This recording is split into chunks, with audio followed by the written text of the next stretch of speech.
Chris is saying, I'm interested in this question of whether doubt is a bad thing or a sinful thing even. Absolutely. Well, Chris, my short answer would be, I do not think that doubt is a sinful thing. It depends what we do with it. That would be my short answer, and I'll expand on that a little bit later. But you look at people through the history of the Bible and through the church, people have had profound doubts at times.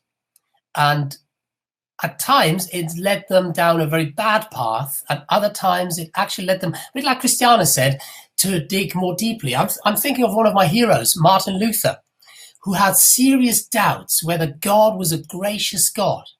And he struggled with that for years. And then he discovered the deep gospel truth in the Bible, that we are saved by grace and not by works. It changed his life.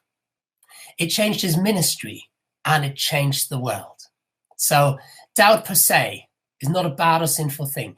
It depends how we deal with it, what we do with it. Anthony is saying extreme events can cause people to doubt their faith, probably now more than ever. Thank you, Anthony. I think traumas, big life changes, they very often can lead us to doubt the very foundations of what we thought was secure, of what we thought we firmly believed. And it's good to be aware of that, to realize these doubts are probably stirred up because ... Janet is saying, I agree, I had a huge amount of doubt at the beginning of my faith journey, and that made me dig much deeper. Laura says, I don't think doubt is a sinful thing. God gave us a free will, intelligence, and deep feelings. Janet, now when I doubt, I go back to moments when my faith was confirmed by God. That's such a helpful thing, isn't it? When we have profound doubts. And this is actually where we connect with the journaling idea. When we have profound doubts, to go back to the moments when we have experienced the reality and presence and peace and love and generosity and grace of God. And a thankfulness journal or any kind of journal can be really helpful. I'm currently transferring one of my digital journals because that software has been sold to a big software company and I don't want to pay money for it. So I've transferred that back onto my computer. And it's so fascinating to see how God has been faithful, times of profound crisis, and then how God has brought me through it. And it strengthens my faith today. Pete is saying, didn't Peter doubt Jesus when Jesus asked Peter to walk on water? We all doubt about things, even when we're 99% sure of the answer. You're absolutely right, Pete. Faith, by definition, is not something that we can scientifically prove. And there will always remain this element where we say, I can't say 100%. And that example of Pete, of course, Pete, is great that you talk about your namesake, Peter, who walked on the water towards Jesus and then began to sink. And it's so helpful because we know what happens next, don't we? He took his eyes off Jesus and then he began to sink. And then Jesus took his hand and pulled him up. So that's one of the best things I can say about doubt is I have doubts, but what I do with them, I look to Jesus. I turn to him.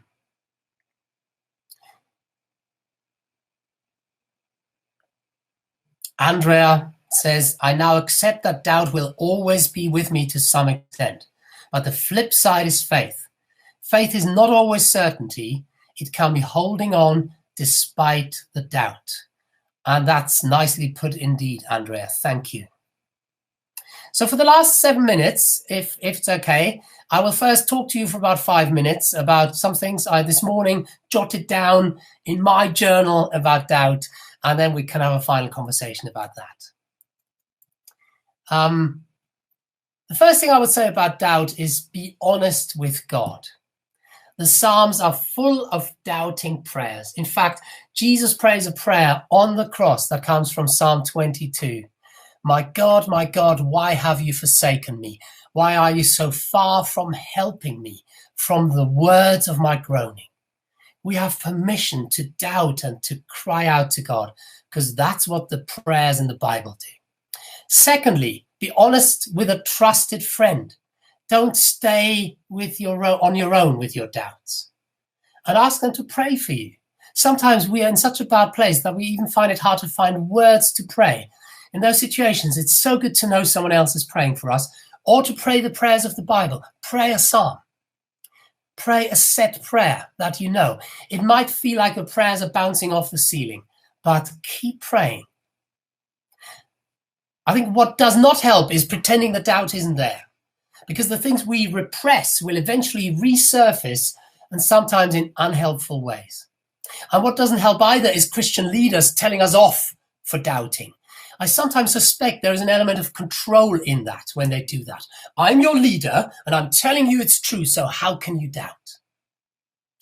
The third thing I would say is, I would ask, are there triggers in your life that may be part of the cause? We already touched on that. A recent trauma, a major life change. And if that's the case, be gentle.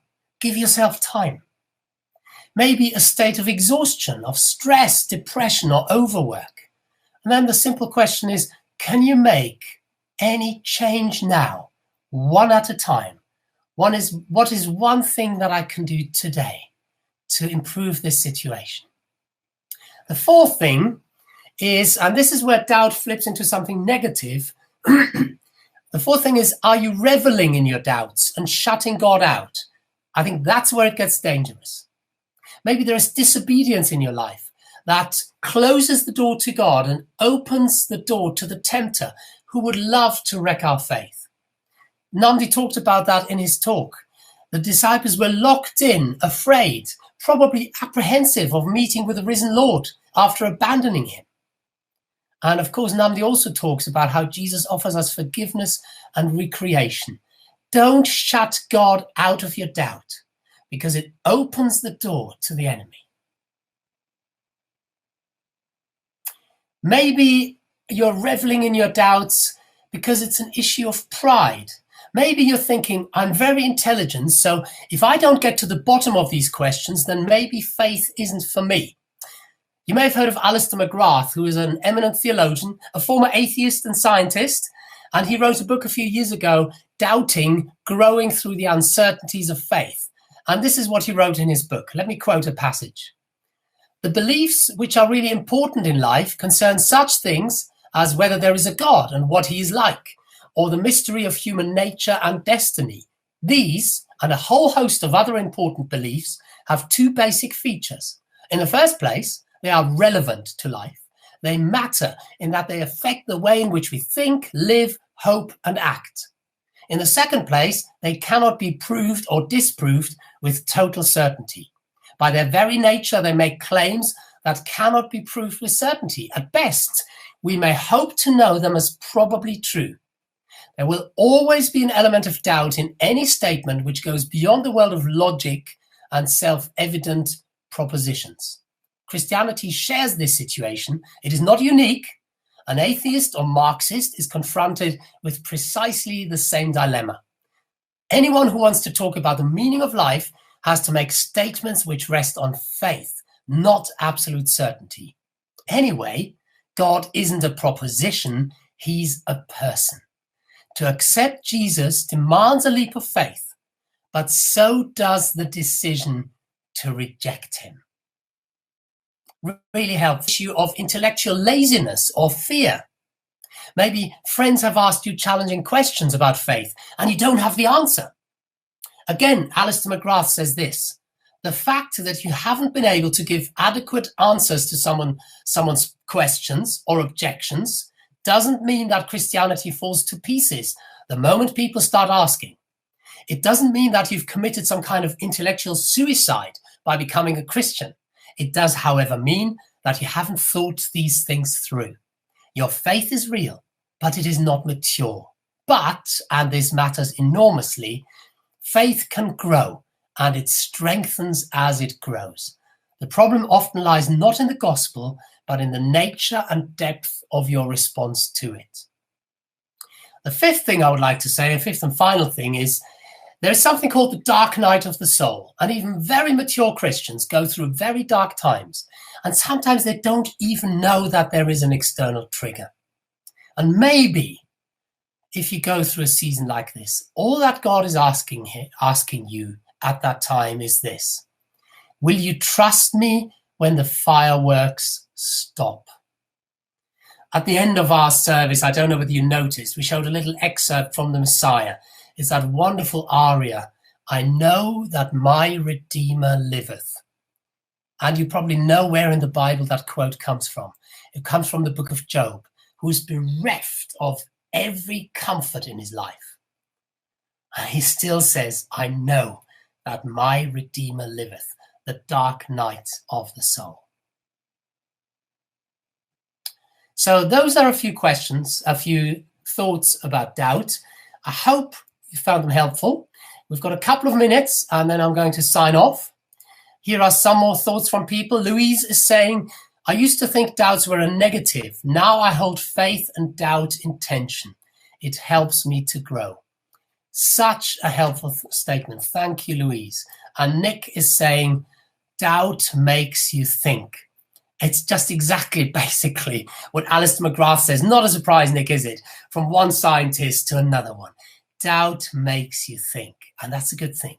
Will you let God grow you through doubt, or will you run away from it? And some more comments here on YouTube. Anthony is saying, "I've been reading about presence recently and found it helpful to see doubt as a product of not being in the moment. Focusing on things like prayer and Bible reading helps me with this. Thank you." Guy is saying, "Can doubt sometimes be God testing us? If we continue to trust him, then our faith will become deeper." Thank you, Guy. Janet, I like that phrase, "reveling in your doubt." That was definitely me before I accepted Jesus in my heart. Thank you, Janet. That's the fine line, isn't it? Whether we actually put ourselves on the throne of our hearts and say, "I am the final arbiter on what's right or wrong," or whether I joyfully surrender to Jesus with my doubts and say, "Jesus, I trust in you." I would like to recommend something to you. If you want to think a bit more about faith and doubt, an author called Patrick Regan is really helpful to read or to watch. Patrick Regan is the founder of XLP Youth Work and now of an organization called Kintsugi Hope. He had a real crisis of doubt. He had a nervous breakdown, a burnout, and through that he grew in his faith. And he writes this: "My wife Diane and I both felt at a loss for how to cope. At one particularly bleak moment, she stepped out of the room to take a minute on her own to cry out to God. She told him it was too hard and that she couldn't do it anymore. As she prayed, she saw a picture of a tunnel and immediately thought of the phrase, 'the light at the end of the tunnel.' But as she looked, she couldn't see any light in the distance. The tunnel looked too long. As she looked again, she saw the light was around her, at the start of the tunnel, not at the end. In that moment, she knew God had given her a survival strategy to get us through the difficult months ahead. We had to be fully present in the moment.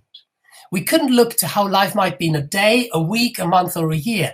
If we looked ahead, waiting for the light, we'd miss the fact that God was already with us right where we stood. Over the last year, I learned about real courage, peace, anger, guilt, surrender, hope, and God's love."